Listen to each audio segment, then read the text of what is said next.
ఇవాళ రేపు పాలిటిక్స్లా పవర్ లేని పొలిటీషియన్ అంటే ఎయిడ్స్ వచ్చిన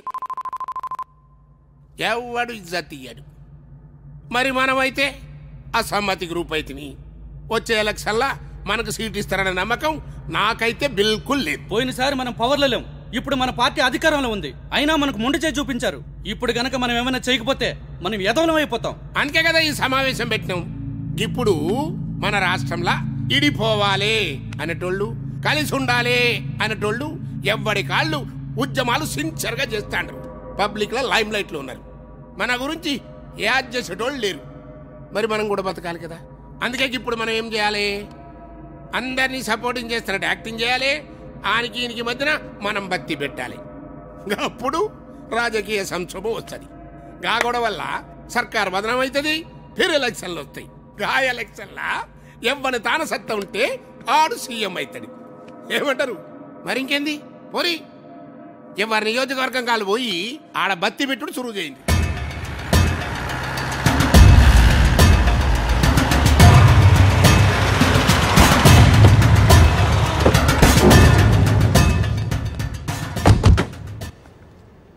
అంతా బాగానే ఉంది, కానీ పార్టీ నుంచి ప్రాబ్లం రాకుండా చూసుకోవాలి. ప్రాబ్లము పార్టీ నుంచి పీకని గప్పలేక నేనేమన్నా పిచ్చి మొక్కనా? మర్రి చెట్టుని గసలాంది మైనారిటీ గవర్నమెంట్ మీదికెళ్ళి 40 మంది ఎమ్మెల్యేలు మంది ఎక్కి ఉంటుంది. మన్నెట్ట టచింగ్ చేస్తాడు. పని అయిపోయినాక పైసలు తగ్గిస్తానంటావు, ఏం మజాకున్నదా? రేపు ఈ పాటికల్లా మొత్తం పైసలు రావాలా, లేకుంటే నేనేం చేస్తానో నాకే తెలియదు. విన్నావు కదా, గాడేం చేస్తాడో దానికే తెలియదంట. మరి ఇంకేం చేస్తాడు? మీరేం చేసినా సరే ఇంతకంటే ఒక్క పైసా కూడా ఎక్కువ ఇవ్వలేనండి. ఏంట్రా ఈ లొల్లి?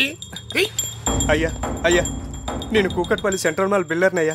సైట్ విషయంలో చిన్న ప్రాబ్లం వస్తే శంకర్ నారాయణ గారు వచ్చి సెటిల్మెంట్ చేశారు. ఇప్పుడు రియల్ ఎస్టేట్ పడిపోయి బాగా నష్టాలు వచ్చాయి. అందుకని ఒక 50 లక్షలు తగ్గించుకోమంటే సార్. రీజనింగ్ ఉంది. ఈ స్టేట్లో రియల్ ఎస్టేట్ కంపెనీ డౌన్ అవడానికి కారణం మేమేనంటావు. మరి కసండి అప్పుడు తగ్గించాలి. తగ్గిద్దాం. మొన్న ఎట్లనే కాపరాయరేలు అడిగితే తగ్గించిన. ఏం లాయరు? తగ్గించారు, కాకపోతే అదే నైట్ వాడు యాక్సిడెంట్లో పోయాడు.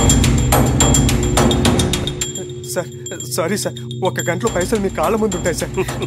మంచి షార్ప్ ఉన్నవరు. గా పని చేయబో. ఎమ్మెల్యే కావాలని ఊకే నన్ను సతాయించుడు కాదు, ముందు దందా చక్కగా చేయండి నేర్చుకో. నాకు కూడా నీ లెక్క పదవి ఉంటే ఎవడన్నా మాటింటాడు. చెప్పే తీరు చెప్తే ఎవడైనా వింటాడు. తమాకుండాలే మన లాయర్ సాబ్ లెక్క. పవరు పదవి ఒకటి ఇస్తే తీసుకునేటి కాదు బిడ్డ, మనం గుంజుకునేటి.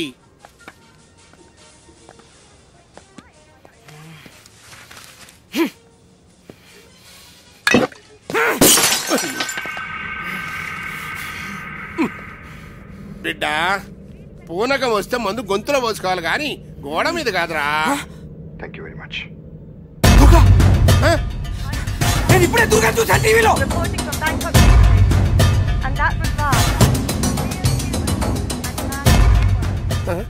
వాడు చచ్చిన్నేళ్ళైనా వాడంటే భయం మాత్రం చావలేదు.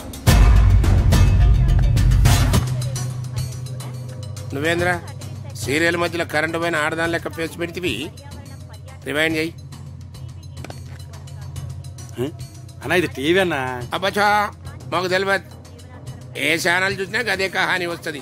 గట్ల నొక్కుతాబో ఏడవ దిక్కు తగులుతుంది.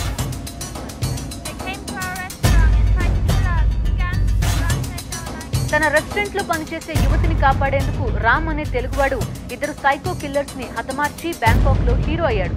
తన స్థానంలో ఎవరున్నా అదే పని చేసేవారని వినయంగా చెప్పారు. మనిషిని పోలిన మనుషులు 7 ఉంటారు. లాయర్ సాబ్, దుర్గా సంటోడు ఉండొచ్చు కానీ గాలి లెక్క దమ్మునోడు ఎవడుంటాడువా? ఆయన నువ్వేంద్రా ఎప్పుడూ సచ్చినోడు గురించి ఇప్పుడు పంచాయతీ పెడితే వాడు నిజంగా చచ్చిండని మనం అనుకుంటున్నామా? ఎప్పుడు నన్ను అంటావు కదా ఏది సక్క చేయరాదని.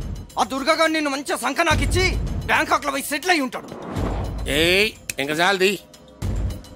అయినా సచ్చినోడు బతుకుడేంది, బ్యాంకాక్ లో సెటిల్ ఎవడేందిరా? ఇంకా చాలబో, పని చూసుకోబో. నువ్వు అట్లనే అనుకో. ఆ దుర్గాగాడు మళ్ళీ వచ్చి నేను ఎత్తిన గన్ను పెట్టినప్పుడు తెలుస్తుంది. అప్పటి వరకు ముసుగేసుకొని పండుకో. నేనే బ్యాంకాక్ పోతా. ఆని సంగతి నేను చూసుకుంటా. అరే బిడ్డ నా మాటినరా, గట్లా ఆవేశపడకరారే. ఏ పాగల్ గది గెప్పటి సందో నేను బ్యాంక్ కాకపోతా అని ఓ సతాయిస్తుంటివి. ఆడ పొట్టి పొరెలు మసాజ్ చేస్తారు కదా, దాని మీద ముత్తడబడి ఉంటావు. ఇగో లాయర్ సాబు, నువ్వు నా తాన ఏండ్ల సంధి పనిచేసి తకాయించిపోయినావు. దాంతో పోయి మంచిగా రంగులు పూసుకుని ఆ మసాజ్ ఎంజాయ్ చేయబో. లాయర్ సాబు, గాడు అస్సలే దేడిదమ్మాగాడు. దాన్ని పోయే దరిద్రాన్ని నెత్తికి పూసుకుంటాడు. నువ్వే గాని జర సంజాయించాలి. నేను చూసుకుంటా. బస్ స్విచ్ ఆన్ చేసాను బా, కరెంట్ లేదనుకుంటాను బా. స్విచ్ ఆఫ్ బా, నీ సెల్ స్విచ్ ఆఫ్ చేస్తే బెటర్ బా. ఇలా ఆన్లో ఉంచితే అడ్వైన్ వాళ్ళందరూ